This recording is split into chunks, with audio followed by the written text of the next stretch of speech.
Welcome students, स्वागत है आपका अपने यूट्यूब चैनल आई स्टडी में। आज मैं आपके साथ लेकर के आया हूँ पॉलिटिकल साइंस क्लास 12 का चैप्टर 5।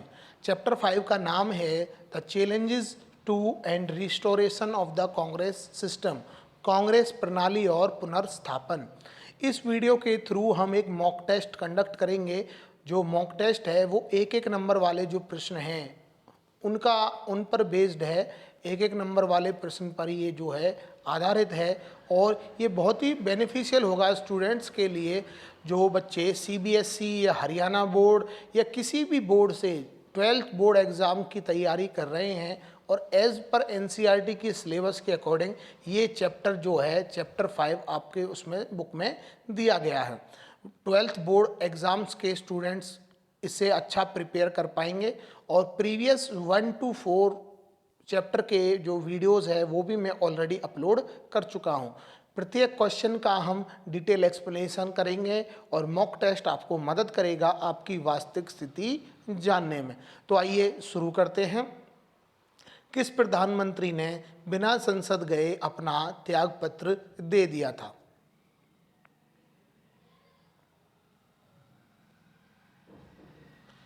चौधरी चरण सिंह। चौधरी चरण सिंह जी जो है एकमात्र ऐसे प्रधानमंत्री हुए हैं जो कभी भी संसद नहीं गए थे और ये बिना संसद गए इन्होंने अपना त्यागपत्र दे दिया था। 1979 में चौधरी चरण सिंह जी जो है देश के प्रधानमंत्री बने और इन्हें किसान नेता के रूप में माना जाता है।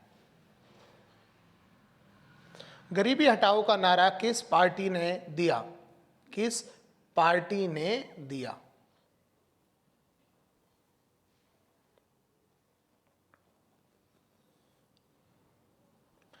गरीबी हटाओ का नारा कांग्रेस पार्टी ने 1971 के चुनावों में दिया था।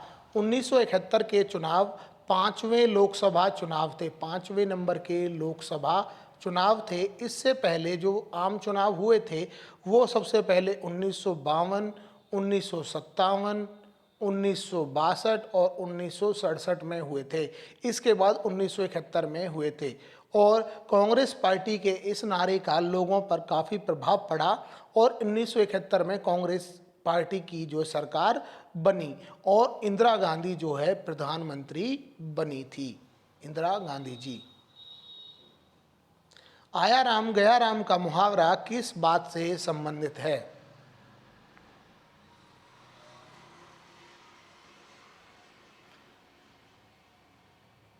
आया राम गया राम का मुहावरा दल बदल की राजनीति से संबंधित है। दल बदल की राजनीति होती क्या थी कि जब कोई नेता चुनाव जीत जाता तो वो अब जिसकी सरकार बनती उस सरकार में अपने फायदे के लिए शामिल हो जाता था। तो इसी राजनीति को रोकने के लिए दल बदल कानून 1985 में सर्वप्रथम पास हुआ था। हालांकि ये जो मुहावरा है आया राम गया राम का, ये दल बदल राजनीति से ही जुड़ा हुआ है। जननायक जनता पार्टी का चुनाव चिन्ह क्या है? हालांकि ये क्वेश्चन करंट का है, करंट अफेयर्स का, पर आपको ये बेनिफिशियल होगा।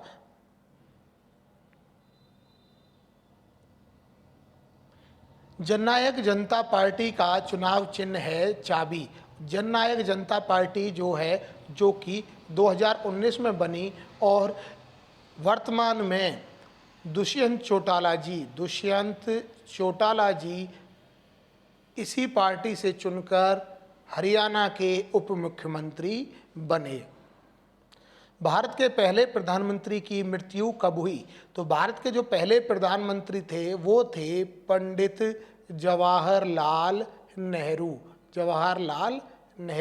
और क्वेश्चन यही है कि इनकी मृत्यु कब हुई?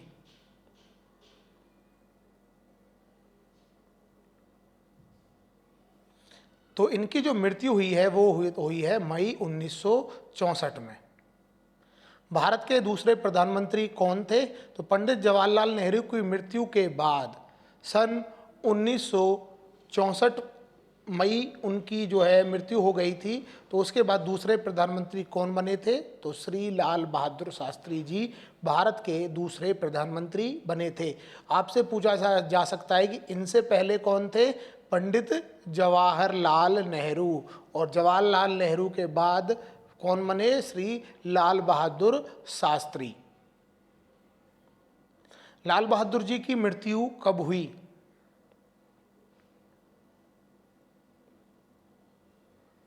लाल बहादुर जी की मृत्यु जनवरी 1966 में ताशकंद में हुई थी। ताशकंद में। भारत के तीसरे प्रधानमंत्री कौन बने? तो पहले पंडित जवाहरलाल नेहरू जी, दूसरे श्री लाल बहादुर शास्त्री जी और तीसरा आपको बताना है। तो जो भारत के तीसरे प्रधानमंत्री बने वो श्रीमती इंदिरा गांधी जी भारत की तीसरी प्रधानमंत्री बनी थी। जय जवान जय किसान का नारा किसने दिया?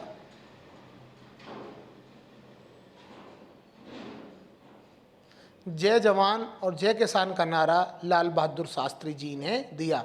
हमारे जवान भी बहादुर हैं, हमारे किसान भी बहादुर हैं। लाल बहादुर शास्त्री जी दूसरे नंबर के हमारे प्रधानमंत्री थे और जनवरी 1966 में ताशकंद में इनकी मृत्यु हो गई थी। दल बदल विरोधी अधिनियम किस वर्ष पास हुआ?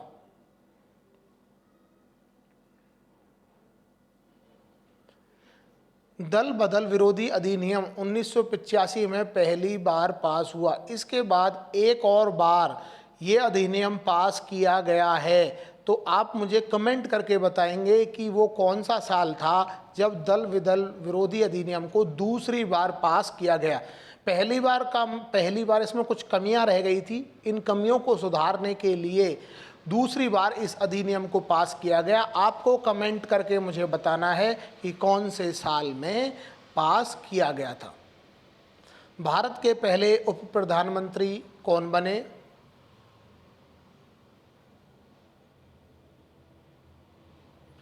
भारत के पहले उप प्रधानमंत्री बने सरदार वल्लभ भाई पटेल जी। सरदार वल्लभ भाई पटेल जी भारत के पहले उप प्रधानमंत्री बने। और फर्स्ट चैप्टर में मैंने आपको बताया था कि जो रियासतों के मंत्रालय के मंत्री कौन थे? सरदार वल्लभ भाई पटेल। 565 देशी रियासतों को भारतीय सीमा में मिलाने का जो श्रेय श्री सरदार वल्लभ भाई पटेल जी को जाता है और ये गुजरात से थे। कांग्रेस का चुनाव चिन्ह क्या है?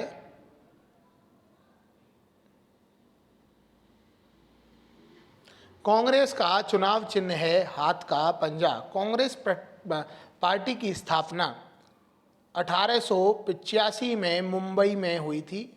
मुंबई में। और इसकी स्थापना करने वाले व्यक्ति थे A.O. ह्यूम। A.O. ह्यूम ने इसकी जो स्थापना की थी। इनका चुनाव चिन्ह है हाथ का पंजा। इसके अलावा आपको एक बात और याद रखनी है कि कांग्रेस को छाता संगठन पामर नाम के व्यक्ति ने कहा था और कांग्रेस को सराय कहा था B.R. अम्बेडकर ने।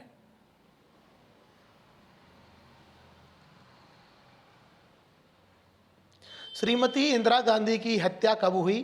तो ये जब श्रीमती इंदिरा गांधी जी प्रधानमंत्री थी 1984 में। सन 1984 में ये प्रधानमंत्री थी और इनके ही सुरक्षा गार्डों ने इनकी हत्या कर दी थी 31 अक्टूबर 1984 को। Thank you.